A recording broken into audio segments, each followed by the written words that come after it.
लकी चादरिया ओढ़ले जाला पियावा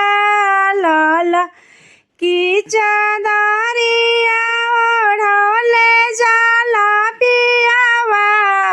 हल्लो हल्लो के लियाले जाला पियावा हल्लो हल्लो के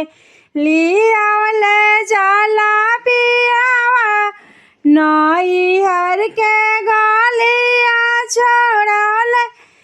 जाला पियावा गौआ के गलिया छोड़ले जाला पियावा ससुरा के गलिया धरले जाला पियावा ससुरा के गलिया धरले जाला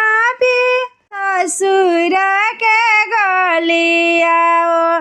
धरले जाला पियावा ससुरा के गलिया लाला की चादरिया ओढ़ले जाला पियावा लाला की चादरिया ओढ़ले जाला पियावा हल्लो हाय के